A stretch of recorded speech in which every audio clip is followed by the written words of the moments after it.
So, Jai Hind everyone, welcome back to the current affairs classes. Today we have 17 topic. आज काफी important topic है. That is the simultaneous poll. What is mean by the simultaneous poll? काफी news में आप लोगों ने पढ़ा भी होगा. One nation one election. तो क्या क्या वन नेशन किस चीज का? वन नेशन तो ठीक है इंडिया का, एक इलेक्शन का क्या मतलब है? What is mean by one election?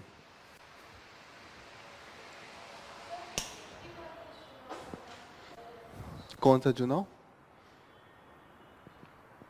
Okay, so from the basic we will study. Okay, after that we will study the Indus water. Indus water, यहाँ पे Indus water इंडिया और पाकिस्तान के बीच में जो नदी हमारी इंडस सिंधु नदी बहती है उसके बीच में डिस्प्यूट है, क्योंकि उसके ट्रिब्यूटरीज हैं इंडिया से बह के पाकिस्तान में जाती हैं. तो उसको लेकर लड़ाई ना हो कि कितना पानी हम यूज करें कितना पानी आप यूज करें. तो एग्रीमेंट है कि कौन नदी किसके हिस्से में है. तो we will be discussing on that. After that we will see that the walkie talkie solar equipment explode a day after Lebanon pager. Pager का मतलब क्या होता है?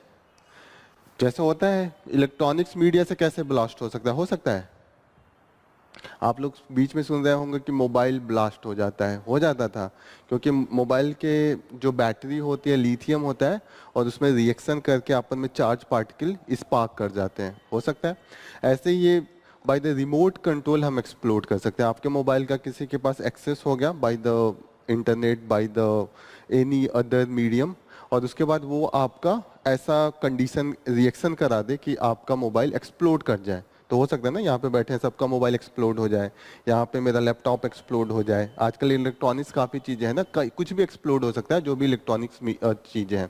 तो वो इजराइल करा रहा है into the Lebanon. Lebanon just back side है.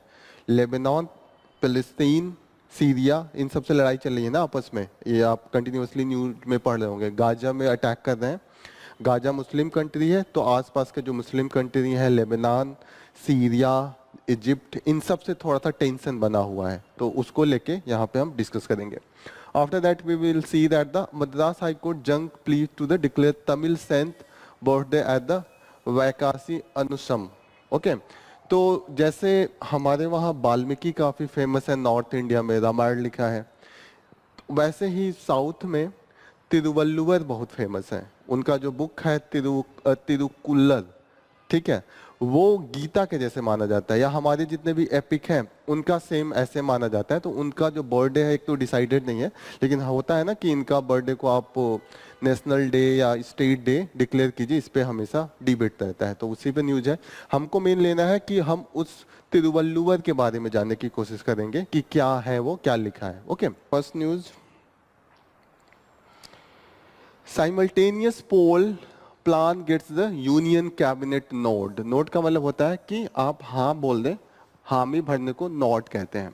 साइमल्टेनियस इलेक्शन का मतलब क्या होता है? साइमल्टेनियस पोल्स, पोल्स मतलब पोलिंग, इलेक्शंस. तो किस तरीके का इलेक्शन होता है? पहले तो इलेक्शन क्या होता है? रिप्रेजेंटेटिव डेमोक्रेसी, कि हम अपने रिप्रेजेंटेटिव को चुन के भेजते हैं. एक होता है सेंट्रल लेवल पे, दूसरा होता है स्टेट लेवल पे, तीसरा होता है हमारा लोकल लेवल पे, पंचायत लेवल पे होता है.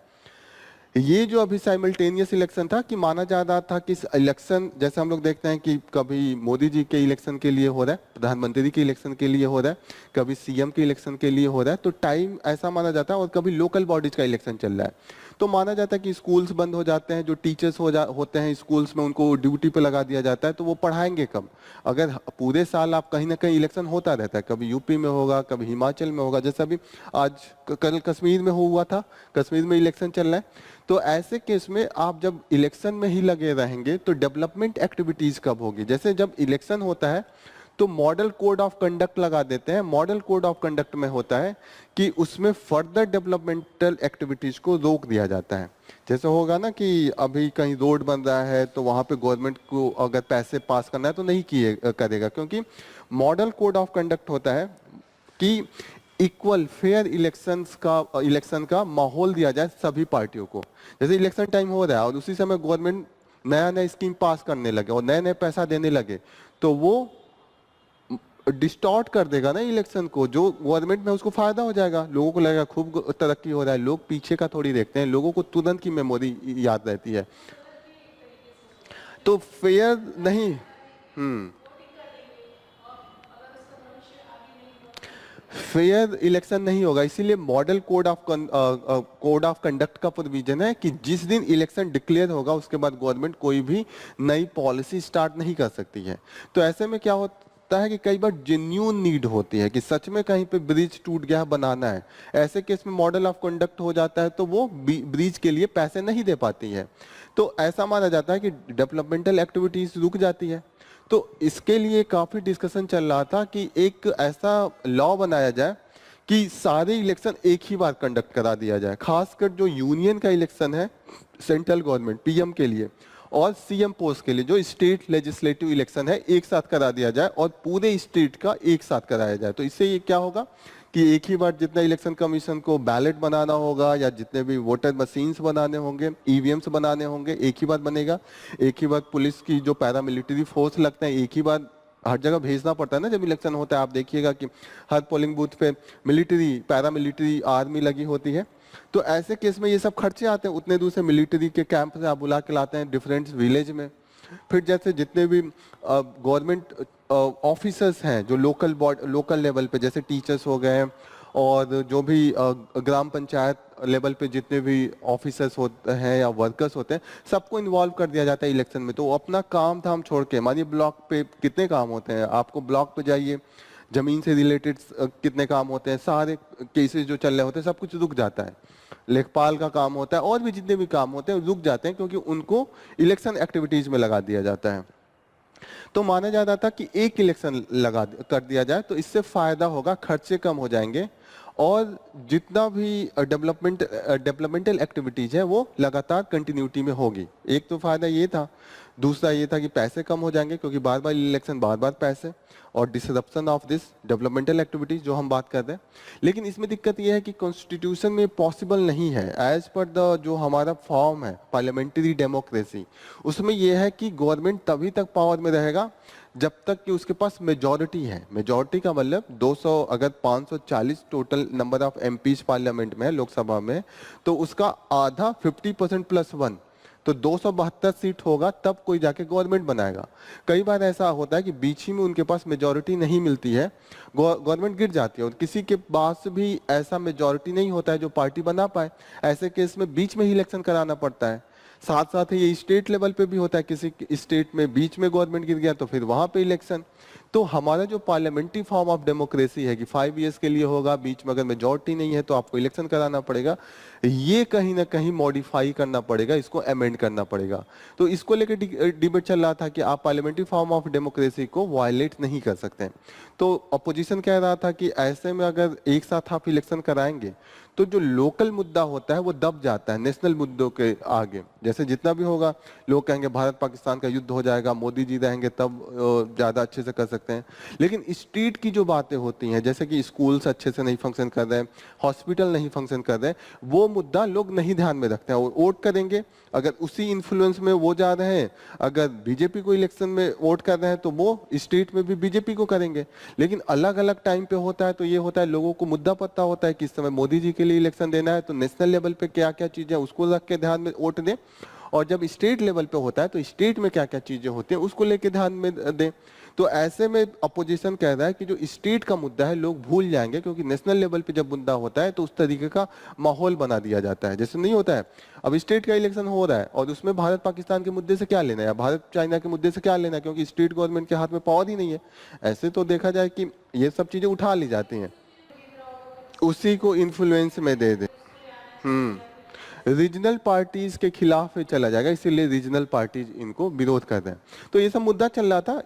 गवर्नमेंट जो मोदी जी हैं और बीजेपी गवर्नमेंट है इसके सपोर्ट में कि साइमल्टेनियस गवर्नमेंट ये इलेक्शन होना चाहिए, और जो अपोजिशन है वो कह रहा नहीं पॉसिबल है। एक तो constitutional he by the constitutional provisions this is not possible. तो उसके लिए हमने क्या करा कि एक हमने कमिटी बना दी, पैनल, जिसका नाम था वो उसका जो मेन हेड थे, पैनल के हेड थे फॉर्मर प्रेसिडेंट रामनाथ कोविंद। तो रामनाथ कोविड पैनल ने अभी रिपोर्ट दिया है, बहुत 2 साल पहले ये पैनल बना दिया गया था और ये कंटिन्यूअसली रिसर्च कर रहे थे और इन्होंने अपना रिपोर्ट दिया है, इन्होंने सपोर्ट किया है कि हाँ बनना चाहिए। और उन्होंने कुछ अमेंडमेंट किया है कि कॉन्स्टिट्यूशन में जहाँ जहाँ चीज़ें लिखी हैं कि 5 साल ड्यूरेशन होना चाहिए, उस सब चीज़ों को चेंज कर किया जा सकता है। फॉर एग्जाम्पल, तो वही वो कह रहे हैं, यही तो मेन मुद्दा चल रहा है ना कि पॉसिबल है कि नहीं ये। जैसे आप कह रहे हैं कि बीच में ही गवर्नमेंट गिर गया, तो ऐसा ही लोग प्रोविजन ला रहे हैं कि गवर्नमेंट गिराने के लिए आपको 2/3 जो हाफ मेजोरिटी है, एब्सोल्यूट मेजोरिटी, वो प्रूफ करना पड़ेगा, तभी गवर्नमेंट गिरेगा। बिना, जैसे आप ऐसा गवर्नमेंट गिराइए कि आप गवर्नमेंट बना ले। होता है ना कि गवर्नमेंट आपने गिरा के बना लिया, अपने अभी तक रूल ये है कि गवर्नमेंट पहले गिरा दीजिए और उसके बाद फिर आप बनाने के प्रोसेस में आइए, बने या ना बने। तो एक इसमें है कि हम एक तो कॉन्स्टिट्यूशन के जो प्रोविजन है, जहाँ ड्यूरेशन की बात की गई है, आर्टिकल 83 में लोकसभा के ड्यूरेशन की बात की गई है, लोकसभा एंड राज्यसभा। आर्टिकल 172 में जो ड्यूरेशन है वो स्टेट लेजिस्लेटिव असेंबली के ड्यूरेशन की बात की गई है। तो उन्होंने कहा हम इसको बदल देंगे, 5 साल की जगह पे हम कह देंगे कि कंटिन्यूअसली 5 साल में एक बार ही इलेक्शन होगा, या 5 साल में ऐसा कर सकते हैं 2 बार डिवाइड कर दें कि आधा स्टेट्स का एक बार कर लें और 2.5 साल बाद जो आधे स्टेट्स हैं उनका करा लें। होता है ना कि कुछ स्टेट को 2 पार्टों में हम डिवाइड करके इलेक्शन कराएं। ये प्रोसेस मेन चल रहा है, ठीक है। इसके विरोध में ये भी बोला जा रहा है कि पार्लियामेंट्री फॉर्म ऑफ इलेक्शन जो है अकाउंटेबिलिटी के लिए है। अगर गवर्नमेंट अकाउंटेबल नहीं रहेगी लेजिस्लेचर के लिए, तो पार्लियामेंट्री फॉर्म ऑफ गवर्नमेंट नहीं माना जाएगा, वो तो प्रेसिडेंशियल फॉर्म ऑफ गवर्नमेंट माना जाएगा ना। कि एक बार आपने इलेक्शन जीत लिया, 4 साल तक आप इलेक्शन करें, जैसे कि यूएस में होता है। यूएस का प्रेसिडेंट एक बार जीतता है और वो 4 साल तक लगातार वो पावर में रहता है। बहुत रेयर केस में होता है कि गवर्नमेंट गिरे, इम्पॉसिबल है, क्योंकि प्रेसिडेंट को इम्पीच करना बहुत ही कठिन है। इंडिया में भी आप देखिएगा कि इंडिया के भी प्रेसिडेंट को इम्पीच करना, मतलब रिमूव करना, बहुत कठिन है। Same is the case with the US. तो अगर आप फिक्स करेंगे टर्म, तो वो तो प्रेसिडेंशियल फॉर्म में फिक्स होता है।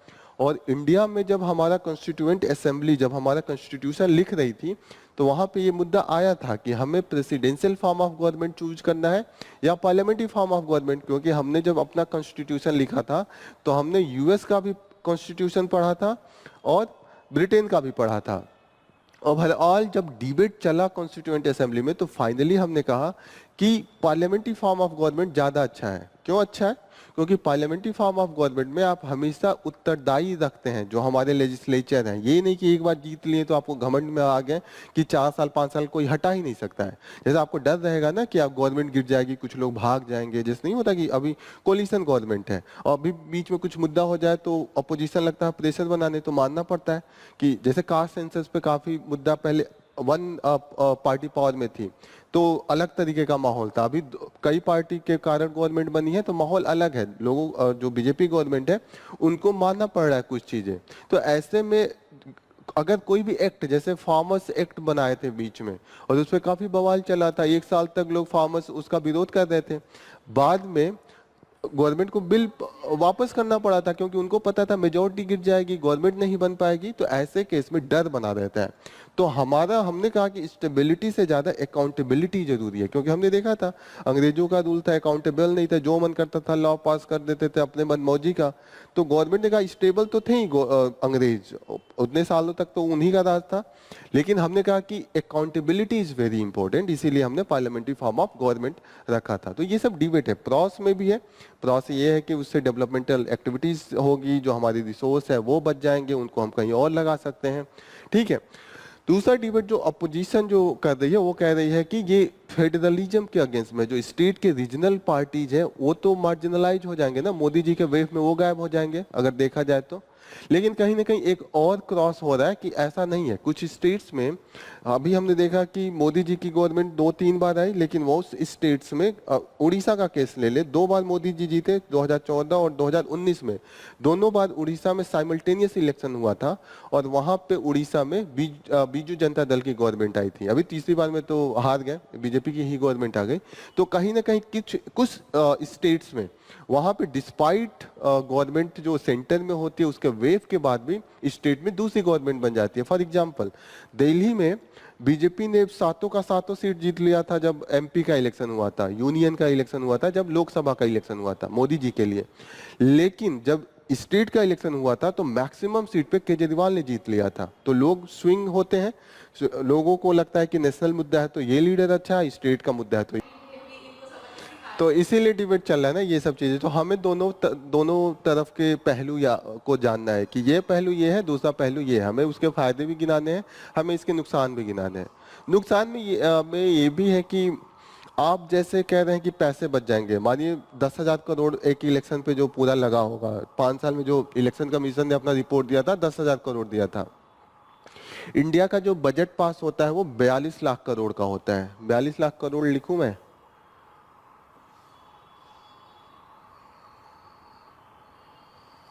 42 lakh crore.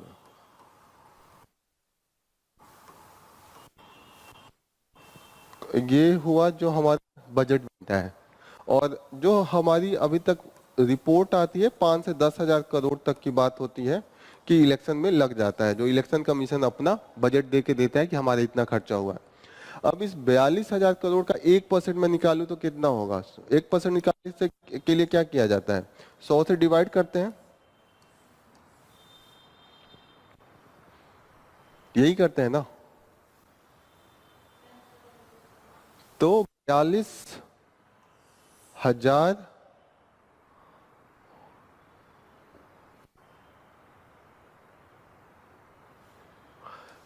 More than the election commission का जो हमारा है उससे तो कितना गुना आ रहा है? कुछ नहीं तो 100 गुना से भी ज्यादा आ रहा है। मतलब अगर आप देखिए अकाउंटेबिलिटी जो आप ले लें, अगर 1% भी करप्शन कम कर दें, जैसे आपने अकाउंटेबिलिटी ले लिया, लोगों ने क्वेश्चन पूछ के अगर करप्शन कम करवा दिया तो जो इलेक्शन में खर्च हो रहे हैं उससे मच बेटर हम पा सकते हैं। होता है ना, फायदा करा सकते हैं। तो accountability is much more than होगा ना। आप समझ पा रहे हैं कि क्या मैं लॉजिक दे रहा हूँ यहाँ पे? कि आप अकाउंटेबिलिटी ला रहे हैं। बार बार इलेक्शन होता है, बार बार इलेक्शन होता है तो लोगों को डर रहता है ना कि अभी 3 साल बाद फिर 2 साल बाद इलेक्शन करने जाना है। तो मिनिस्टर या कोई भी डरा रहता है कि कोई भी करप्शन का केस आ जाएगा, कुछ भी हो जाएगा तो हमारी गवर्नमेंट वापस नहीं आ पाएगी। और जितना ज्यादा इलेक्शन होता है वो किसके लिए फायदेमंद है? आम जनता के लिए। आम जनता क्वेश्चन पूछती है, जितने बार आप इलेक्शन होगा लीडर जाएगा तो वहीं ना कहीं लोगों के पास पावर ज्यादा है। अब लोगों के पास अगर सिर्फ आप एक बार पावर दें तो किसके पास पावर ज्यादा होगा? मिनिस्टर इरोगेंट हो जाएगा ना, अब ऑफिस से कौन हटा पाएगा? नहीं, ऐसा नहीं होता है। मतलब अंदर अंदर अंदर उनका जो भी साठ गांठ हो, बिजनेस तो अलग है। तो ये है कि बिजनेस का ये तो बहुत ऐसी चीज है जो स्टेबिलिटी मिलेगी। स्टेबिलिटी मिलेगी तो उनको प्लान क्लियर कर देगा कि एक गवर्नमेंट आ गई 5 साल तक उनका प्लान क्या है। ऐसे रहता है कि दूसरी गवर्नमेंट आती है तो प्लान बदल देते हैं। तो काफी अच्छा ये भी लॉजिक है कि जो इस पॉलिसी का है फायदा ये है, अगर ये वन नेशन वन इलेक्शन हो जाए तो जो जितने भी बिजनेसमैन है उसको पता रहेगा ना 5 साल तक ये नियम है कि लेबर को हम 3। हाँ, तो कहीं ना कहीं उनको फायदा है बिजनेस के लिए। तो बिजनेस के लिए तो ये एक तरीके से फायदा है। लेकिन ओवरऑल जो डेमोक्रेसी के लिए देखें, डेमोक्रेसी कैसे होता है? Government of the people, for the people, by the people. जितना ज्यादा पावर अगर पीपल के पास है, पीपल के पास कब पावर आता है? जब इलेक्शन होता है तो लोग आते हैं, नेता लोग पैर और हाथ तो जोड़ के आते हैं, उसके बाद तो कहाँ दिखते हैं। तो जितना इलेक्शन है लोगों को तो फायदा है। लेकिन कहीं ना कहीं जो इकोनॉमिक्स हम लोग बात कर रहे हैं, इकोनॉमी में घाटे हैं, बार बार इलेक्शन हो रहा है। तो दोनों पहलू हैं। कुछ लोग, हाँ डेमोक्रेसी जैसे रहेगा, स्टेबिलिटी है, लेकिन ये है कि अब यूएस में लोग इलेक्शन 4 साल बाद तो हटाते हैं ना। तो जितने भी है जो हम लोग दोनों पहलू जानेंगे और हमें ये सब एक्सप्लेन कर सकते हैं। क्लियर हो रहा है कि इलेक्शन कितना। एक चीज याद रखिएगा, ये जो साइमल्टेनियस इलेक्शन की अभी जो डिस्कशन हो रहा है वो यूनियन और स्टेट का हो रहा है। अभी इसमें लोकल बॉडीज की बात नहीं हो रही है। इन्होंने कहा धीरे धीरे हम लोकल बॉडीज को भी लाएंगे और लोकल बॉडीज को भी अंडर 100 डेज इलेक्शन होने के बाद, 100 दिन के बाद जो लोकल बॉडीज है उसका भी इलेक्शन करा के एक ही साल में फाइनल कर लेंगे। लेकिन जो अभी तक का प्लान है वो सिर्फ स्टेट एंड सेंटर का है, लोकल बॉडीज का अभी साइमल्टेनियस की बात नहीं हो रही है। लेकिन इस रिपोर्ट में ये बोला गया है कि एक दिन जब राज्य और इनका इलेक्शन हो गया एक फेज में तो उसके 100 दिन बाद, हाँ एक साथ अभी पंचायत की बात नहीं हो रही, लेकिन इसमें जो लिखा गया है कि 100 after 7 days of the general election उसके 100 दिन बाद कोशिश करेंगे कि हम लोकल बॉडीज का भी एक बार करा के 5 साल के लिए स्टेबल करा दें। 3 महीने के बाद, 3 से 4 महीने के बीच में। क्लियर हो गया ये सब चीजें? क्या इसके पॉजिटिव है क्या नहीं है? कोविड पैनल बनाया गया था। कोविड कोविड वाला कोविड नहीं है, ये रामनाथ कोविड, वो हमारे प्रेसिडेंट थे, उनका ही वो हेड थे, कोविड पैनल। Okay, clear? क्या क्या इंपॉर्टेंट चीजें हुई है इसके अंडर में बातें। यहाँ पे दिया है कि जो हमारा main state election and union का जो इलेक्शन होता है उसके लिए chief election commission election commission of India है ना। स्टेट असेंबली के लिए कौन इलेक्शन कराता है, आप बताइए नेहा? स्टेट इलेक्शन के लिए कौन वो होता है? स्टेट इलेक्शन कमीशन होता है। एक तो यूनियन लेवल पे होता है chief election commission of India, state पे स्टेट इलेक्शन ऑफ कमीशन होता है। इलेक्शन होता है तो इंडिया लेवल पे चीफ इलेक्शन ऑफ कमीशन देखता है। स्टेट लेवल पे कौन देखता है? स्टेट इलेक्शन ऑफ कमीशन देखता है। स्टेट इलेक्शन ऑफ कमीशन लिखता है जो स्टेट लेजिस्लेचर असेंबली का होता है। लेजिस्लेटिव असेंबली का जब इलेक्शन होता है, हाँ, निर्वाचन आयोग। हाँ, तो मैं ये बोल रहा हूँ कि जो एक चीफ इलेक्शन कमीशन होता है यूनियन लेवल पे, स्टेट लेवल पे जो होता है, अगर हम स्टेट का इलेक्शन कराएं तो उसका हेड कौन होता है? स्टेट इलेक्शन कमिश्नर होता है। वो तो नेशनल लेवल पे होता है ना। मैं बोल रहा हूँ स्टेट में हेड कौन देखता है? जब इलेक्शन होता है तो हर एक लेवल पे होता है ना। जैसे होता है कि राज्यपाल नहीं होता है, वो कहाँ से हो जाएगा? वो तो यहाँ पे है, यहाँ पे इलेक्शन कमीशन ऑफ इंडिया है और स्टेट इलेक्शन कमीशन है। ठीक है, स्टेट इलेक्शन कमीशन का क्या काम है? दो चीजें यहाँ पे लिखी है, ध्यान से पहले देखिए आप लोग। Chief election commission of India and state election commission. यहाँ पे दिख रहा है इलेक्शन कमीशन ऑफ इंडिया और स्टेट इलेक्शन कमीशन। क्या डिफरेंस है? क्या करती है? कौन क्या करता है?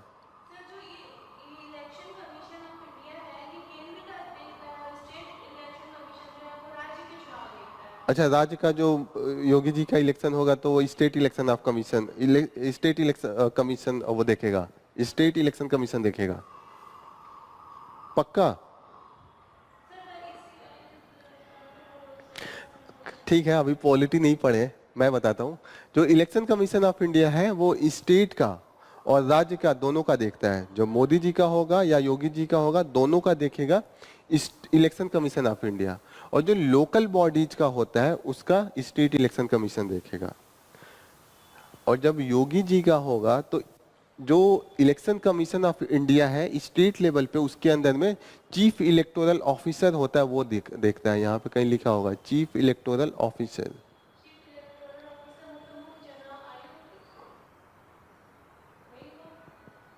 कहीं लिखा है इसमें chief electoral officer at the state level?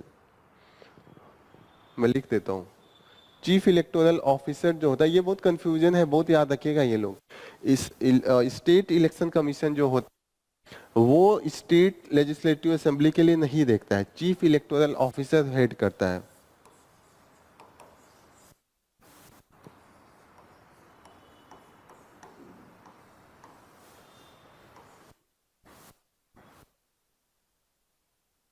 ये देखिएगा जब योगी जी का इलेक्शन होगा, ठीक है ना, समझ में आ रहा है ये?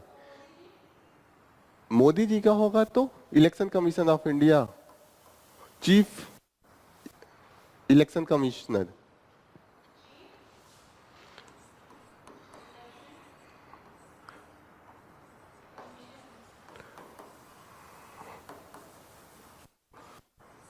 एक बार और मैं आपके कंफ्यूजन को दूर करता हूं। जो इलेक्शन कमीशन ऑफ इंडिया है ना, वो स्टेट में जब योगी जी का होगा और मोदी जी का होगा, दोनों में इसके अंडर में होगा। ठीक है, अब इसका जो हेड होता है chief election commissioner, chief election commissioner होता है, वो इंडिया लेवल पे होता है। वो महाराष्ट्र का भी देखेगा, यूपी का भी देखेगा, सिक्किम का भी देखेगा। तो चीफ इलेक्शन कमिश्नर होगा वो इंडिया लेवल पे होगा। उसी इलेक्शन में जो स्टेट लेवल पे कौन देखेगा, स्टेट लेवल पे स्टेट इलेक्शन ऑफ कमीशन नहीं देखेगा, चीफ इलेक्टोरल ऑफिसर देखता है। समझ में आ रहा है? हो, हाँ,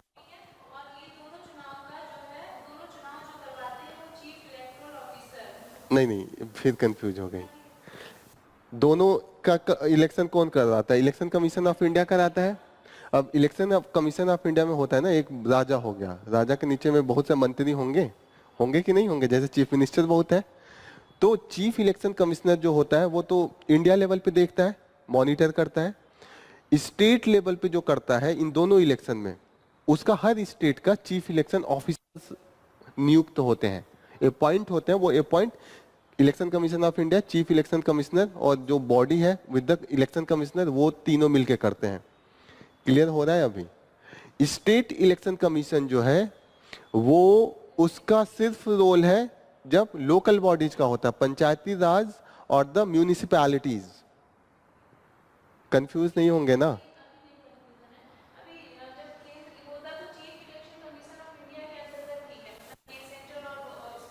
दोनों का इलेक्शन कमीशन दोनों कराएगा। वहां पे चीफ इलेक्शन कमिश्नर होता है ना, वो इंडिया लेवल पे देखेगा, ऑफिसर होते हैं वो देखते हैं। स्टेट इलेक्शन कमीशन टोटली अलग है, वो अलग बॉडी है, वो सिर्फ लोकल इलेक्शन जब पंचायत का होता है और म्यूनिसिपैलिटीज का होता है तो बस वो देखते हैं। क्लियर हो रहा है ये? लोकल बॉडीज का जो इलेक्शन होता है वो हमारे स्टेट इलेक्शन कमीशन देखते हैं। यही तो मैं बार बार बोल रहा हूँ, यही चीजें क्लियर हो रही ना, लोग बहुत कंफ्यूज रहते हैं इसमें। यहाँ पे है ना लिखा हुआ कि state election commission, state election commission किसका देखेगा? लोकल बॉडीज एंड म्यूनिसिपैलिटीज जो होती है उसका कौन देखेगा? स्टेट इलेक्शन कमीशन देखेगा। Election commission of India state का जो एमएलए लोगों का होता है और जो एमपी लोगों का होता है, 3 लेवल पे होता है इलेक्शन। एमपी यूनियन लेवल पे वो जाके प्रधानमंत्री बनाते हैं, एमएलए सांसद के बाद एमएलए को क्या कहते हैं? विधायक जी। अभी पंचायत मूवी आया था, विधायक जी थे उसमें। पंचायत ये पंचायत सीरीज देखा आप लोगों ने? पंचायत सीरीज देखा था? पंचायत एक सीरीज आया था, जीतू भैया उसमें है, सचिव जी जो हैं। तो आप उसमें देखिएगा, उसमें विधायक जी होते हैं, काफी थोड़े से निगेटिव रोल में दिखाया गया है। तो वहां पे विधायक का जो इलेक्शन होता है वही लोग जाके चीफ मिनिस्टर के इलेक्शन में पार्टिसिपेट करते हैं। क्लियर हो रहा है? तो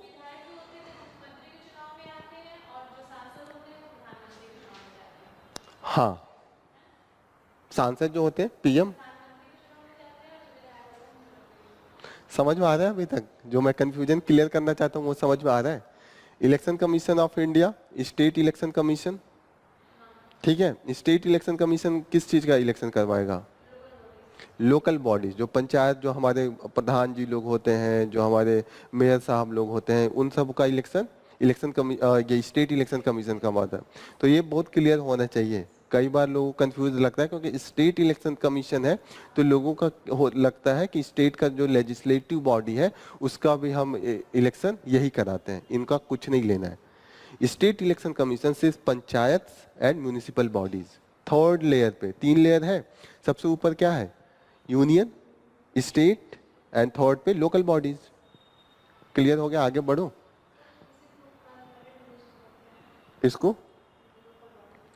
लोकल बॉडीज जो हमारे प्रधान लोग होते हैं, आप कंकरेंट लिस्ट बोल रही हैं, वो हमने तो 3 लिस्ट जो पढ़ा था उससे लोकल बॉडीज का कुछ लेना नहीं है।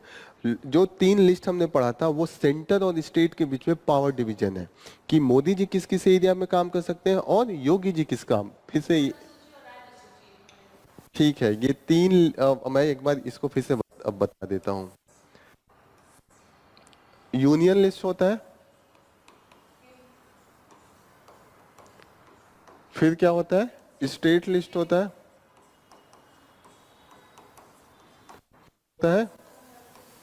कॉन्करेंट लिस्ट, नाम से ही पता चल गया कि यूनियन लिस्ट में यूनियन लिस्ट बनाएगा, स्टेट में केवल स्टेट लिस्ट बनाएगा। कॉन्करेंट में दोनों बना सकते हैं, दोनों के पास पावर होता है। लेकिन अगर कोई भी इन्होंने कोई इसमें लिखा है, मानिए इसमें मैरिज लिखा है, मैरिज है जो लिस्ट का मतलब एरिया है कि कहाँ पे लॉ बना सकते हैं। मानिए मैरिज इसमें लिख दिया गया है कि मैरिज पे कोई भी लॉ बनाना तो बना सकते हैं, स्टेट बना लिया लॉ। अब स्टेट के बाद कुछ दिनों बाद सेंटर ने बना लिया लॉ, तो क्या होगा, इसका लॉ नहीं माना जाएगा, इसका सुपरसीड करेगा। कॉन्करेंट लिस्ट में बना दोनों सकते हैं, जब तक ये नहीं बनाया तो इसका चलेगा, लेकिन जिस दिन यूनियन ने बना लिया वो सुपरसीड करता है, इसकी वैल्यू ज्यादा हो जाती है, ये वाला गायब हो जाएगा। क्लियर हो रहा है? Concurrent list, union list and state list, ये एरिया है सेंटर और स्टेट के बीच में, nothing to do with the local body. Local bodies के पास वही पावर होता है जो स्टेट अपना लॉ बना के देता है। योगी जी लॉ बनाएंगे, एक तो इनका जो लोकल बॉडीज का जितना भी पावर है वो आर्टिकल 253 में 243 में डिफाइंड है, उसके सिवा जो स्टेट पावर देगा वो जाएगा। क्लियर हो रहा है? ये इस तीनों लिस्ट से लोकल बॉडी से कुछ लेना देना नहीं है। लोकल बॉडीज के पास जो पावर होगा वो स्टेट इलेक्शन, जो स्टेट असेंबली होता है वो अपना लॉ बना के देता है। एक बार मैं दिखा भी देता हूं। कॉन्स्टिट्यूशन ये है, कॉन्स्टिट्यूशन में 243 पे है पंचायत, 243 से स्टार्ट हो गया। इसमें ऑलरेडी क्या क्या पावर है इसमें डिफाइंड है, अलग से लिस्ट नहीं है। लिस्ट किसका है, लिस्ट किस में लिस्ट है, 7 लिस्ट, यूनियन लिस्ट आ गया, शेड्यूल 7 में ही है ना। यूनियन लिस्ट में यह है कि किस किस एरिया में यूनियन का पावर है। जैसे मिलिट्री का पावर ऑब्वियस सी बात है सेंटर को देंगे, जितना भी डिलिमिटेशन है कि कैसे राज्य और इनके बॉर्डर कैसे डिफाइन होंगे वो तो यूनियन के पास होगा। अगर स्टेट को देंगे तो अपना राज्य नहीं बढ़ा लेंगे, यूनियन है तभी तो वो अच्छे से करेगा। देखिएगा जितना भी आपको ऐसे ही देख के पता चल जाएगा। नवल और मिलिट्री कॉमन सेंस लगाए तो किसके पास होना चाहिए, यूनियन के पास होना चाहिए। फॉरेन अफेयर्स किसके पास होना चाहिए, डिप्लोमेसी किसके पास होना चाहिए, यूनियन के पास होना चाहिए। कॉमन सी बात है। आप स्टेट लिस्ट पे आइए। अब ये नियर अबाउट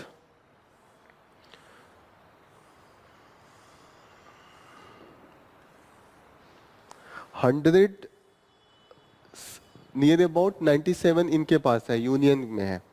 97 के पास स्टेट लिस्ट आ गया। पब्लिक ऑर्डर, अब यहाँ पे गोरखपुर में लड़ाई किसी के बीच में ना हो, उसके किसके पास होना चाहिए, स्टेट गवर्नमेंट। यूनियन थोड़ी बना पाएगा, यूनियन तो बॉर्डर देखेगा। लोकल पे कौन अच्छा बना सकता है, स्टेट बना सकता है।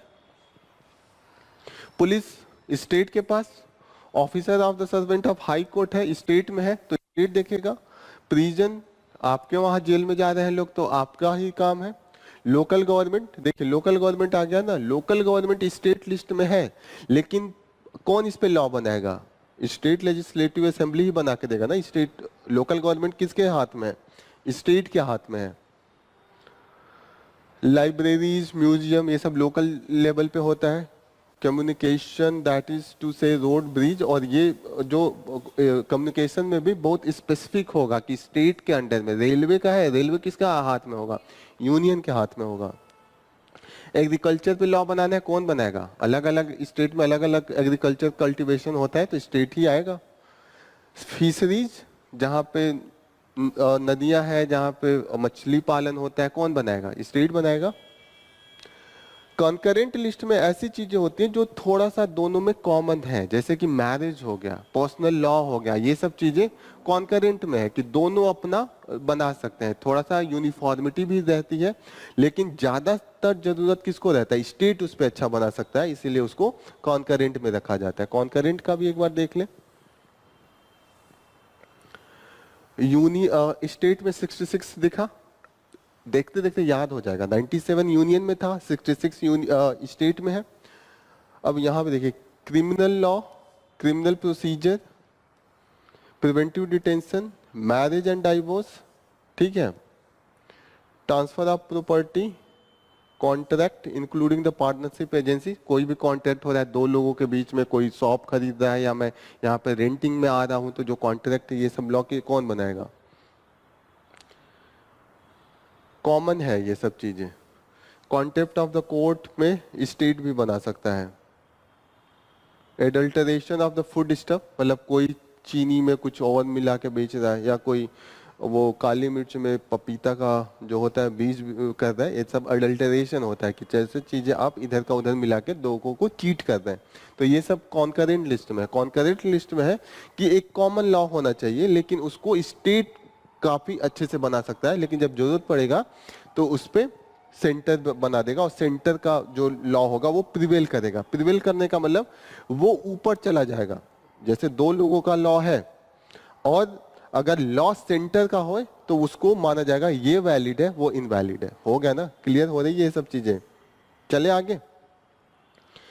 काफी हम लोगों ने डिस्कस कर लिया इस आर्टिकल को और इस आर्टिकल से रिलेटेड।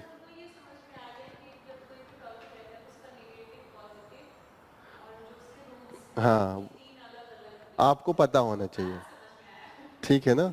यू हैव टू, आपको जजमेंट नहीं पास करना है। जजमेंट के लिए आप आईएएस का पेपर देने जा रहे हैं तो इसका मतलब आपको 10 मिनट में आप तो जजमेंट थोड़ी पास कर पाएंगे। नहीं, ऐसा नहीं है कि सरकार के विरोध में नहीं जा सकते, आपको विरोध वाली चीजें भी लिखनी है और सपोर्ट वाली भी चीजें। वन वे आप क्रिटिसाइज, हाँ, आप ये मत दिखाए कि अरे सरकार के से आप बहुत खुन्नस खाए हैं, एकदम उखाड़ फेंकेंगे सरकार को। ये सब चीज नहीं, आपको पता होना चाहिए कि सरकार ये बात कह रही है, अपोजिशन ये बात कर रही है, हम इस चीजों पे अमल कर सकते हैं, हम इसको इम्प्लीमेंट कर सकते हैं।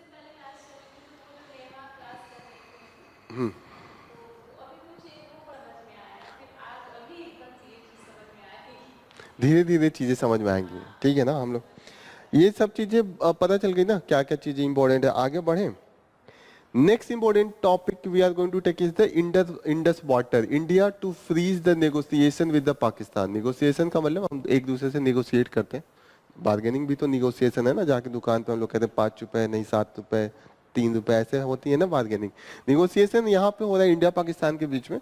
वो कह रहा होगा कि मुझे 1000 किलो जो भी है मीट्रिक टन वाला पानी चाहिए, वो कहेगा नहीं हमें चाहिए 1500। ऐसे होता है ना, देशों के बीच में तो बार्गेनिंग चलता है ना। तो इस पे बार्गेनिंग चल रहा है। इंडस वाटर ट्रीटी क्या है? इंडस रिवर है, सिंधु नदी। अब ये नदी 5 नदियों से बनी हुई है, 6 टोटल 6 है। एक तो इंडस मेन है, उसके सिवाय कौन कौन है? सबसे नीचे से स्टार्ट करते हैं। सबसे पहले कौन है? सतलज है, Beas, Ravi, Chenab and Jhelum, and after that Indus. यही बहता है ना, 6 है। एक बार पिक्चर में दिखा दूं।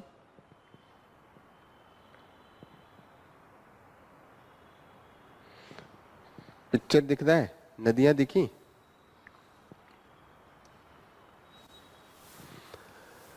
सबसे नीचे कौन सा है? सतलज बह के आ रहा है इधर से, अब ये इंडिया के बाहर से बह के आ रहा है, तो इसका ओरिजिन पॉइंट इंडिया से बाहर है। इसका इंडिया में है, हिमाचल में। ज्योग्राफी का भी इससे क्वेश्चन सॉल्व होगा।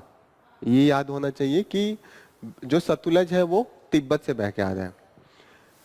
ब्यास, ब्यास तो बहुत फेमस है, आप लोग गए भी होंगे। जो रोहतांग पास है, हम लोग जाते हैं ना मनाली, मनाली के बाद 50 किलोमीटर आगे रोहतांग पे सब लोग घूमने जाते हैं। जो जो मनाली जाता है मुझे लगता है रोहतांग जाता है। हाँ, हिमाचल प्रदेश। मनाली कितने लोग हैं? अच्छा, कोई नहीं गया है, ठीक है। जब भी जाएंगे तो आपको वहाँ पे टूरिस्ट कहेगा कि आगे है, पास है, वहाँ पे आपको बर्फ हमेशा मिलता है गर्मी में। रोहतांग नहीं, लद्दाख तो बहुत आगे आ जाएगा, वो तो जम्मू एंड कश्मीर में होगा। रोहतांग मनाली के 50-60 किलोमीटर एकदम हाइट पे है, ठीक है। तो वहाँ पे आप मनाली जाएंगे तो टूरिस्ट बोलते हैं कि आपको बर्फ देखना है, गर्मी में जाएंगे तो वहाँ पे हमेशा आइस जो स्नो है वो मिल जाता है। तो this is from the Rohtang pass, ठीक है। यहाँ से सतलज, फिर रावी आ गया। रावी भी हिमाचल में ही है। फिर चेनाब है, वो भी मुझे लग रहा है जम्मू एंड कश्मीर से भी आ रहा है। झेलम भी जम्मू एंड कश्मीर से ही आ रहा है। इंडस अगेन बाहर से आ रहा है, बॉर्डर के बाहर चला गया। इसका सोच, नदी का ये पूरा आपको शेप दिख रहा है ना, कहाँ कहाँ से बह रही है नदी, दिख रहा है साफ साफ, क्लियर हो रहा है। सबसे नीचे कौन है? सबसे नीचे सतलज है। हाँ, बाहर से आ रही है। ब्यास, रावी, चेनाब एंड झेलम। ये बहुत इजी है याद रखना। दोनों जो एकदम नीचे वाला है और एकदम ऊपर वाला है, ये दोनों इंडिया से बाहर से आ रहे हैं, और जो बीच वाले चार हैं वो इंडिया का ही ओरिजिन पॉइंट है। क्लियर हो रहा है? ज्योग्राफी में आप लोग पढ़ेंगे, इंडियन ज्योग्राफी में, कि क्या क्या ओरिजिन पॉइंट है। ये इंडिया से ओरिजिन पॉइंट है। इंडिया के बाहर से जो है सबसे नीचे वाला सतलज और सबसे ऊपर इंडस, ये दो बाहर से आ रहे हैं। क्लियर हो रहा है? 6 नेम्स। हाँ, झेलम यही तो है। झेलम यहाँ से मैंने ये कर दिया, हटा दो इसको। ये नीला वाला जो दिख रहा है ना, वही नदी दिख रहा है। जो ब्लू में ये ब्लू की लाइन जो है वही नदी का ओरिजिन है, और कहाँ तक बह के जा रहा है वो आ रहा है। ये ब्लू वाली कहाँ से ये स्टार्ट हो रही है? अगर ये सतलज है, सतलज ये इंडिया का बॉर्डर यहाँ खत्म हो रहा है, बाहर से है, लेकिन ब्यास यहाँ से है, इंडिया के बॉर्डर के अंडर अंडर में है कि नहीं है? रावी यहाँ से है तो इंडिया के बॉर्डर के अंडर में है। बस आप लोग लाइनिंग देखिए ना यहाँ ध्यान से, तो आपको क्लियर हो जाएगा। लाइनिंग देख के आप बता सकते हैं कि कौन इंडिया में है कौन नहीं है। क्लियर हो रहा है? 6 नदियां क्लियर हो रही हैं। कहाँ बाहर से आ रही है? रावी यही है ना, ये रावी यहीं से तो है। इसके कहाँ आपको दिख रहा है? मैप में साफ साफ दिख रहा है। दो ही की लाइन बाहर जा रही है इंडिया का, ऊपर वाला और नीचे वाला। बीच के 4 वाले इंडिया का बॉर्डर नहीं है, सब ओरिजिन पॉइंट जहां से वो शुरू हो रहा है नदी। आगे बढ़ूं? ये क्लियर हो रहा है? 6 नदी क्लियर हो गया। अब ये नदियां आके बह रही हैं और सब जाके इंडस में हाँ, जम्बू से आ रहे हैं। ठीक है, एकदम बॉर्डर एरिया पे है जो चेनाब है। आगे बढ़ूं? 6 नदी दिख गई। अब नदी आके सब बह रहे हैं इंडस में, इंडिया में सब है, फिर आके पाकिस्तान में मिल रहे हैं। अब पाकिस्तान में यहाँ मिल रहे हैं, तो अब मानिए मेरा और आपका या आपके पड़ोसी का बगल में खेत है और बीच से नाला जा रहा है और आप लोगों में लड़ाई हो गई, तो आप लोग कहेंगे ना कि बीच से जो नहर बह रहा है उसको डिसाइड कर लेते हैं, वरना ऊपर वाला रोक लेगा। मानिए आपका वो वाला ऊपर से नीचे आ रहा है, तो आपको लगेगा ना पानी जरूरी है। तो इंडस वाटर ट्रीटी इसीलिए है कि बाद में लड़ाई हो तो ये वाटर रोका रोकी नहीं हो। होता है ना कि आपके घर से होता होगा, आपके घर के किसी के खेत से अगर रास्ता हो, लोग चले जाते हैं बनाने, तो लड़ाई हो जाता है कि नहीं रास्ता तो चाहिए। ठीक है, नदी का भी यही हाल था। तो हमने 1960 में ये ट्रीटी कर लिया, क्योंकि सारी नदियां जो थी वो बह के इंडिया से आ रही। इंडिया ऊपर था, पाकिस्तान नीचे था, और हमें चाहिए कि कोई बाद में कोई भी दिक्कत ना हो। चीजें क्लियर हो रही हैं? ये सब चीजें क्यों इंडस वाटर ट्रीटी हुआ, तो 1960 में हुआ। ये होना मुश्किल था, दुश्मनी तो बहुत शुरू से ही था। जब हम डिवाइड हुए थे तभी से लड़ाई शुरू हो गया था। सिंधु वाटर समझौता, हाँ जल समझौता, ठीक है, 1960 में हुआ था। ये यहाँ पे है 19 सितंबर 1960। ये पीसीएस के लिए याद रखिएगा, वो डेट पूछ लेते हैं एकदम। ये है ना यहाँ पे सितंबर 1960। क्लियर हो रही है चीजें क्यों है? लड़ाई झगड़ा कम कराने के लिए हमने ये इंडस वाटर ट्रीटी किया। अब इस ट्रीटी में क्या फैसला आया? होता है ना कि कितना नदी है, 6 नदी थी, 3-3 नदी को बांट दिया गया। अगर मैं यहाँ पे खड़ा हो जाऊं, कोई यहाँ पे खड़ा हो, तो उसके ईस्ट में कौन कौन नदी आएगा? East west. आप लोग अपने अपने, अच्छा कॉपी में नहीं दिख रहा है, यहाँ दिख रहा है। ईस्ट में कौन आएगा? सतलज, ब्यास एंड रावी ईस्ट में आ गया, और वेस्ट में क्या आ गया? Chenab, Jhelum and Indus. Indus खुद हो गया। यहाँ पे कोई इंसान खड़ा है चेनाब एंड रावी के बीच में, तो उसके ईस्ट में क्या क्या दिखेगा?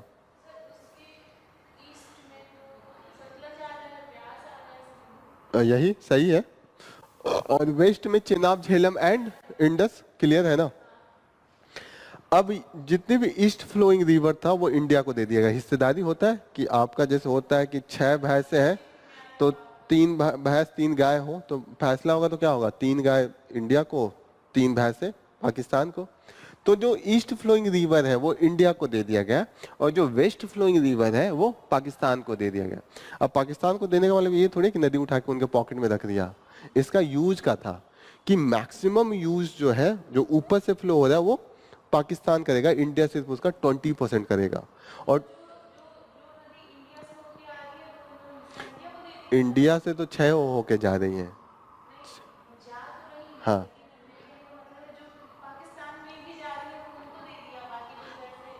सब तो पाकिस्तान में ही जा रहा है, ब्यास नहीं आ रहा है, सतलज नहीं आ रहा है,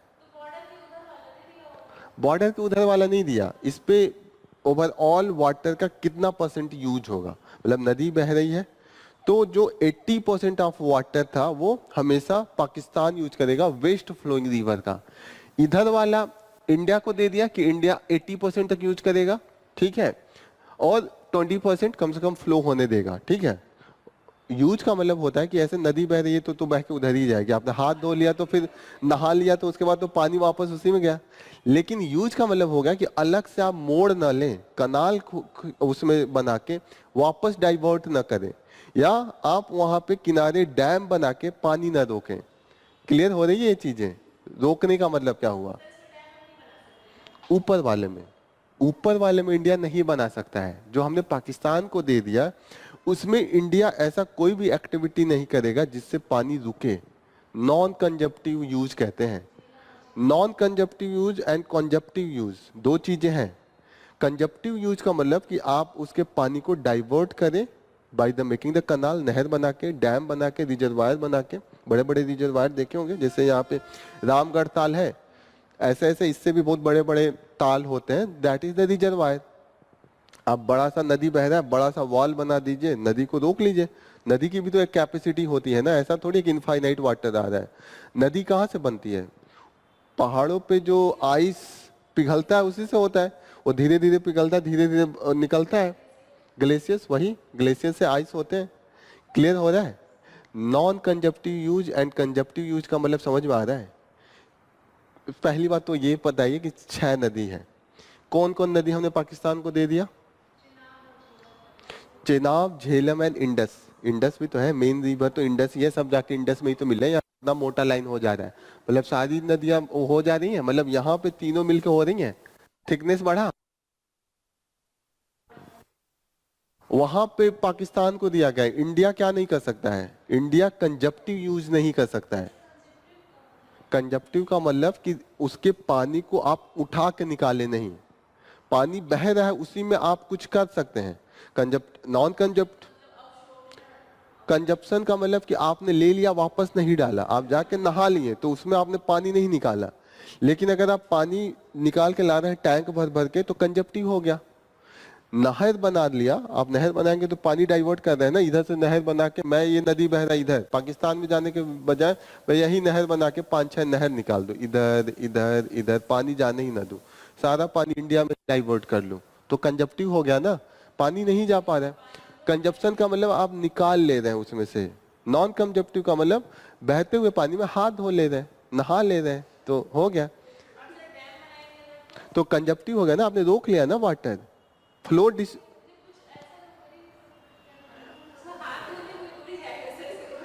हाँ, हाथ धोने नहीं जाएगा, लेकिन ये होता है कि नदी के फ्लो के साथ तेजी से नदी बहती है तो टरबाइन छोटे छोटे होते हैं, तो उससे इलेक्ट्रिसिटी पैदा हो जाती है कि टरबाइन घूमा, पानी भी निकल गया, सिर्फ पानी के फ्लो को यूज कर रहे हैं।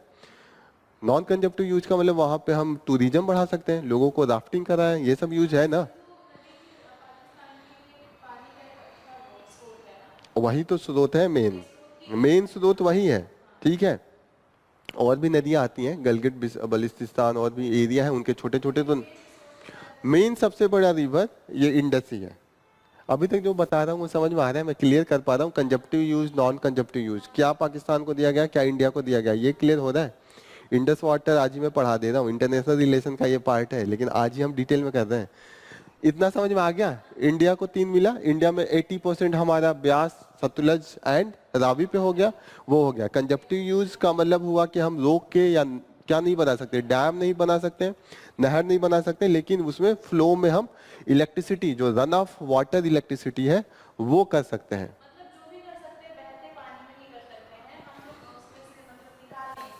हाँ, उसको कंजप्टिव यूज कहते हैं।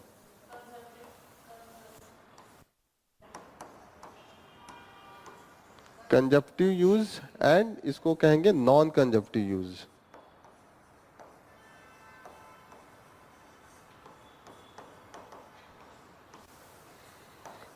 नॉन कंजप्टिव यूज है, हम नॉन कंजप्टिव यूज कर सकते हैं, मतलब पानी निकाले नहीं, पानी की कमी ना हो। पा, सिंचाई नहीं करेंगे, सिंचाई करने के लिए निकालना पड़ेगा।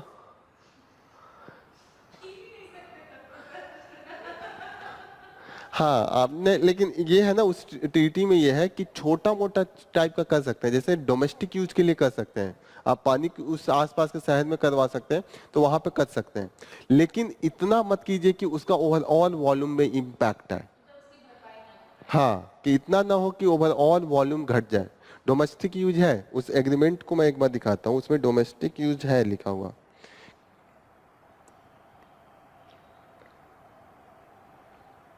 यहाँ पे कहाँ गया,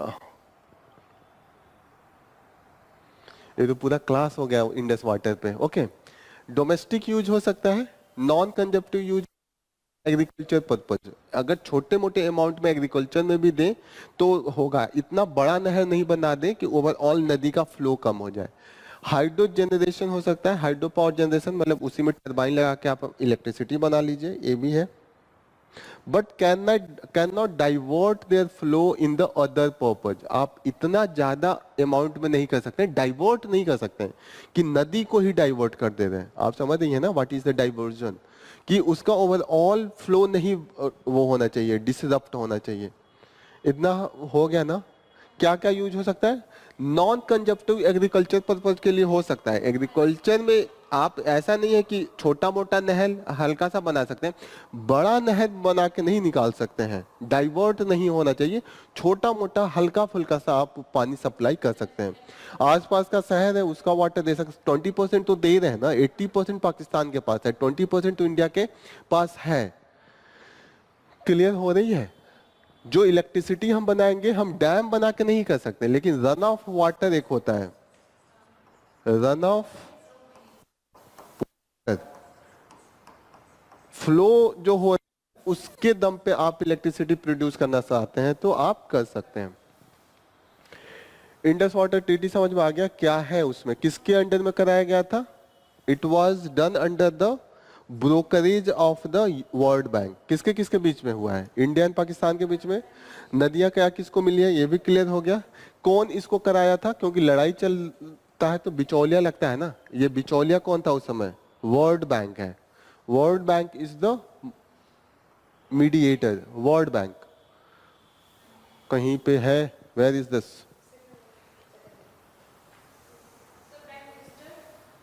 वर्ल्ड बैंक। और किसने बोला था, यूएस ने बोला था, यूएस ने बोला था वर्ल्ड बैंक का ही प्रभाव ज्यादा रहता है। क्लियर हो रहा है। उस समय प्राइम मिनिस्टर क्या नहीं क्लियर हुआ, यूएस रिक्वेस्ट किया था कि लड़ाई उड़ाई ना हो, वर्ल्ड बैंक के जो हेड थे उनसे बोला, ठीक है। ये इसलिए भी पॉसिबल हो गया, ये जल्दी पॉसिबल नहीं होता। पॉसिबल इसलिए हो गया कि इसको जो हमारी तरफ से निगोशिएट करने का एक हेड होता है ना, एक बॉडी बनाई गई थी, 20 लोग गए थे निगोशिएट करने, उसका जो हेड था इंडिया की तरफ से और जो पाकिस्तान की तरफ से जो हेड था, वो दोनों जब इंडिया डिवाइड नहीं हुआ था तो वो दोनों दोस्त थे, इंग्लैंड में साथ साथ पढ़े थे, तो दोस्ती थी, इंडिया का जो हेड था और पाकिस्तान का दोस्त था, दोनों जो थे वो आपस में दोस्त थे हेड, इसीलिए ये आराम से हमने कर लिया, वरना बड़ा मुश्किल होता, क्योंकि जब पानी देना बड़ा सेंसिटिव मुद्दा होता है ना, लोग कहते हैं पानी चला गया, पानी से ही तो सब कुछ डिपेंडेंसी है, और दुश्मन के बीच में पानी का मुद्दा, ऊपर का देश ज्यादा फायदा उठाना चाहता है, और इसमें इंडिया ने कॉम्प्रोमाइज किया था, इंडिया ने घाटा सा है, ऊपर वाला कभी कॉम्प्रोमाइज नहीं करता। इसमें हमने कभी भी लड़ाई हो उसके लिए हमने एक कमीशन का भी प्रोविजन दिया है, उसको इंडस वाटर कमीशन कहते हैं, परमानेंट इंडस कमीशन है, इंडस परमानेंट इंडस कमीशन। अगर कोई भी मुद्दा होता है, जैसे पाकिस्तान को लगा अरे अरे इन्होंने बड़ा सा ज्यादा पानी निकाल लिया, तो उसके लिए ये है कि एक कमीशन बना दिया गया, उस कमीशन में जाएंगे, कमीशन हर साल में एक बार एक मैंडेटरी मीटिंग करेगा कि रिजॉल्व करने के लिए कोई भी इशू है। क्लियर हो रहा है, किसके अंडर में हुआ, कब हुआ, ये सब चीजें बेसिक्स क्लियर हो गई। परमानेंट इंडस कमीशन है लड़ाई सुलझाने के लिए, जैसे कोर्ट होता है वैसे हमने कमीशन बनाया है। उस कमीशन को मैंडेटरी एक बार मिलना होता है, ठीक है। लड़ाई हुआ तो कभी भी ये वो कमीशन के थ्रू ही होगा, ओके। डिस्प्यूट रिजोल्यूशन होता है, इसमें वर्ल्ड बैंक भी अपना मीडिएशन करता रहता है, हेल्प करता रहता है, कोई भी प्रोजेक्ट बनता है तो उस पर करता रहता है। अब दिक्कत ये है कि अभी देखिए ये बहुत सक्सेसफुल ट्रीटी मानी जाती है। एक तो जो अपर रिपेरियन स्टेट होता है, अपर रिपेरियन स्टेट का मतलब जो ऊंचाई पे देश होता है। हम यहाँ पे इंडिया ऊंचाई पे है, हमसे गुजर के जा रहा है ना, हम पहले हैं, नदी हमसे होके जा रहा है, सारा का सारा पानी हम रोक सकते हैं। जैसे ब्रह्मपुत्रा में अपर रिपेरियन कौन है? ब्रह्मपुत्रा में अपर रिपेरियन कौन है? किससे बह के हम पे आ रहा है? अपर रिपेरियन का मतलब ऊंचाई पे कौन है, किससे बह के नदी जा रही है। ब्रह्मपुत्रा नदी के केस में अपर रिपेरियन कौन है? ब्रह्मपुत्रा नदी कहाँ से आता है? चाइना से होके आता है, मैप में देखा होगा। तो वहां पे चाइना चाहे तो रोक सकता है ना, इंडिया में एक पानी ना आए। ब्रह्मपुत्रा तो टोटली बह के चाइना से होके आता है। उस तिब्बत में है, तिब्बत में है। एग्जैक्ट प्लेस मुझे नहीं अभी याद आ रहा है, ज्योग्राफी में आप पढ़ेंगे, आई फॉरगेट द नेम। ठीक, उसको तिब्बत में सांगपो रिवर के नाम से जाना जाता है, इंडिया में आके उसको हाँ ब्रह्मपुत्र कहा जाता है, ठीक है ना। मानसरोवर के पास से शायद वो निकलता है, I forget the name, exact name, okay ठीक है, वो देख लीजिएगा एक बार, ये तो फैक्चुअल है। क्लियर हो रहा है ना कि अपर रिपेरियन लोअर रिपेरियन क्या है, कैसे डिस्ट्रीब्यूशन है और क्या इसमें सोल्यूशन है। दिक्कत सबसे ये सक्सेसफुल माना जाता है। सक्सेसफुल इसलिए माना जाता है क्योंकि इंडिया और पाकिस्तान 3 बार युद्ध लड़े हैं बीच में। 1960 के बाद 1965 में हमने युद्ध लड़ा, 71-72 में युद्ध था, 1971 वाला कारगिल युद्ध लड़ा, और बीच में टेररिस्ट एक्टिविटीज होती रहती, फिर भी ये कभी डिसरप्ट नहीं हुआ। हो जाना चाहिए ना कि इंडिया को तुरंत कहना चाहिए अरे अब पानी नहीं दूंगा, 2 लोगों के बीच से खेत से हाँ हाँ। तो अभी क्यों मुद्दा में है? अभी मुद्दा में इसलिए कि अभी की जो गवर्नमेंट है वो कह रही है कि हम इसको निगोशिएट करेंगे, हम इसको फिर से देखेंगे, इंडिया को जो जो घाटा हो रहा है वो हम, क्योंकि इंडिया ज्यादा पानी दे रहा है ना, हम ऊपर है, फिर भी हम कह रहे हैं हम यूज नहीं करेंगे। मैक्सिमम यूज जो बड़ी बड़ी नदियां है, चेनाब बड़ी है, ब्यास तो छोटा नदी है ना, लेकिन चेनाब है, सतलज है, इंडस है, उनका तो टोटल वाटर हम उस पर दे रहे हैं। और इस निगोशिएशन का ये है कि पाकिस्तान को हमने वीटो पावर दिया है। What is mean by the veto power? Veto power का मतलब होता है कि जैसे यहाँ पे 4 लोग हैं, या मानिए यहाँ पे 10 लोग हैं, 10 लोग हैं, या मानिए आप यहाँ पे 11 लोग हैं, किसी मुद्दे पे डिसीजन लेना है तो मेजोरिटी से मैक्सिमम लिया जाता है कि 6 जिसको बोल देंगे वो चीजें होंगी कि फैन चले, लाइट जले, कितने देर पे ब्रेक दिया जाए, कौन सा टॉपिक पढ़ाए, इस सब चीजों पे अगर वोटिंग कराए तो मेजोरिटी ऐसा है कि 6 लोग बोले तो हो जाए। लेकिन किसी एक को मैंने वीटो पावर दे दिया। वीटो पावर का मतलब होता है कि अगर वो हाँ बोले तो ठीक है, ना बोले तो, अगर 6 बोल रहे हैं और वो अकेले ना बोल रहे हैं फिर भी वो चीज नहीं होगी। वीटो का पावर का मतलब होता है कि ब्लॉक करने का पावर। एक आदमी ने भी ना बोल दिया तो वो चीजें ब्लॉक हो जाएंगी।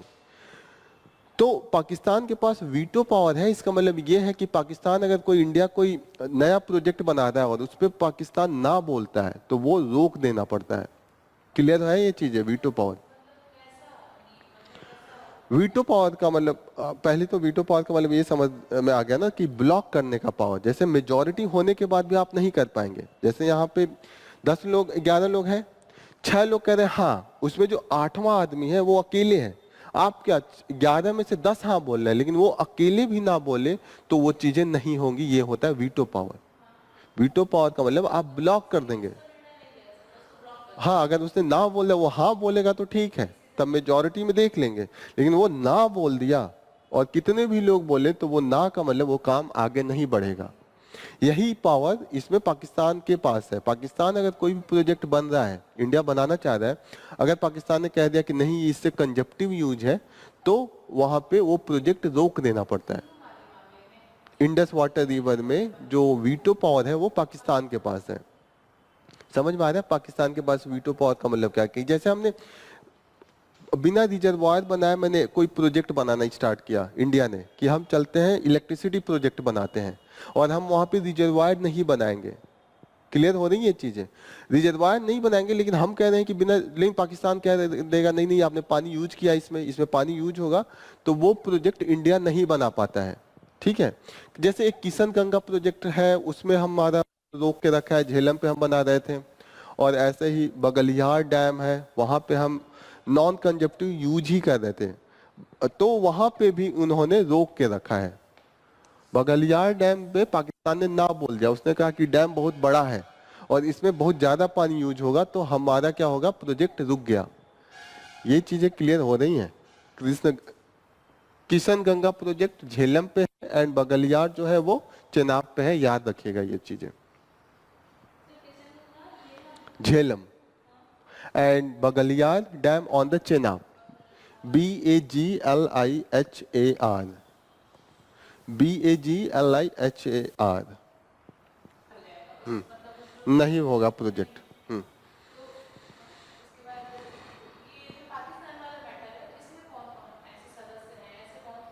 दो ही हैं, इंडिया पाकिस्तान है, लेकिन अगर पाकिस्तान ना बोलेगा तो ना होगा, उसके पास वीटो पावर है। इंडिया जला खा का है,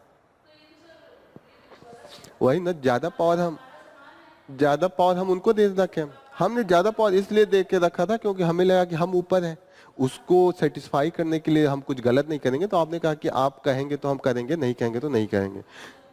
ये होता है ना, जैसे ये एग्रीमेंट कुछ ऐसे है कि इंडिया ने पाकिस्तान को छोटा भाई समझ के ट्रीट किया। नहीं होता, आप घर में भी छोटा भाई कहता है अच्छा ठीक है ना, तुम ये कह रहे हो तो मैं नहीं करूंगा, ठीक है तुम ये बोल लोगे तो मैं वहां पे करना बंद कर दूंगा। होता है ना, आप लोग कुछ एक एश्योरेंस देते हैं कि कुछ आपके साथ गलत नहीं होगा, तो पाकिस्तान को हमने एश्योरेंस दिया कि आप अगर ना बोल देंगे तो हम प्रोजेक्ट नहीं बनाएंगे, क्योंकि हम पावर में है ना, क्योंकि नदी तो हमसे बह रही है। क्लियर हो रहा है ये चीजें? अभी तक चीजें समझ में आ रही हैं, क्या है कैसे क्या लेके मुद्दा है? पूरा इंडस वाटर ट्रीटी समझ में आ गया, ट्रीटी क्या है, मुद्दा क्या है, और क्यों अभी जैसे अभी जब कंटिन्यूअसली टेररिस्ट अटैक हो रहा था तो मोदी जी ने कहा कि blood and water can not flow together, मतलब पानी और खून एक साथ नहीं बह सकता। आप अगर पानी चाहते हैं तो टेररिस्ट एक्टिविटीज बंद कर दीजिए। तभी से हमने रीनिगोशिएट करना स्टार्ट किया। अभी वही न्यूज है कि हमने कई बार पाकिस्तान को लिखा, पाकिस्तान कोई रिस्पॉन्सिव जवाब नहीं दे रहा है। जैसे ब्रह्मचर्य लहया है, एक एक्सपोर्ट है फॉरेन अफेयर्स में, तो उन्होंने अपने एक स्टेटमेंट में कहा कि दुनिया में ऐसा कोई भी एग्रीमेंट इस तरीके से का नहीं देखा गया जिस तरीके का इंडस वाटर है। क्यों? क्योंकि अपर रिपेरियन स्टेट हमेशा वो अपना मनवाता है नीचे वाले से। किसका? एश्योरेंस, एश्योर, ASSURANCE लिख देता हूं मैं।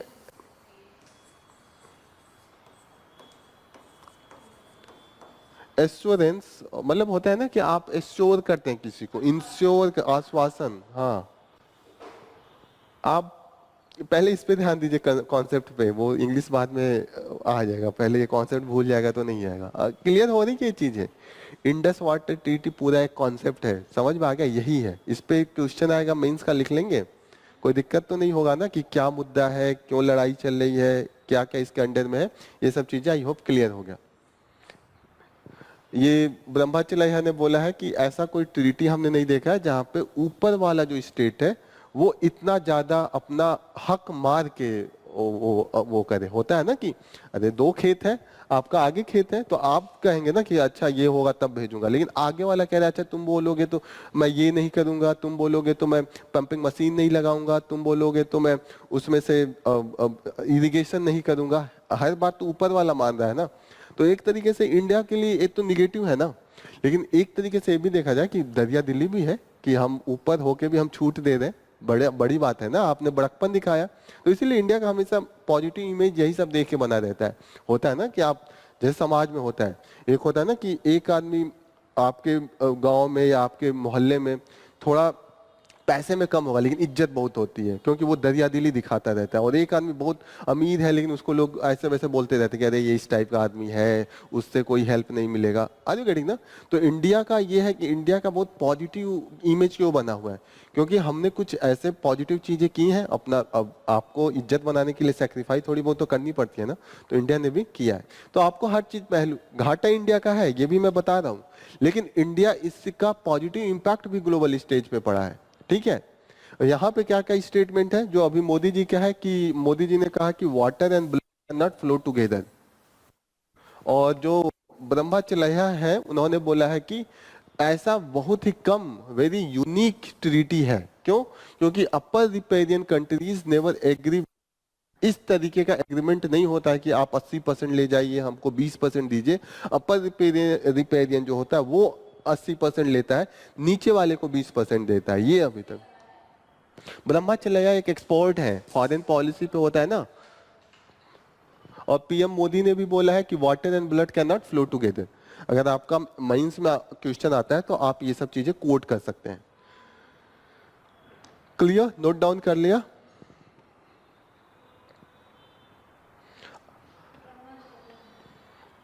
अब मुझे लग रहा है आईआर के क्लास में ये पढ़ाना नहीं पड़ेगा, आज हमने कंप्लीट कर लिया। Indus water treaty we have completed. Simultaneous selection भी, साइमल्टेनियस सिलेक्शन भी हम लोग कंप्लीट कर लिए, वो पॉलिटी का है। तो मुझे नहीं लग रहा पढ़ाना पड़ेगा इलेक्शन वाले में। आप लोगों का नोट्स भी बन गया, ठीक है ना? काफी हमने डिटेल में डिस्कशन भी कर लिया।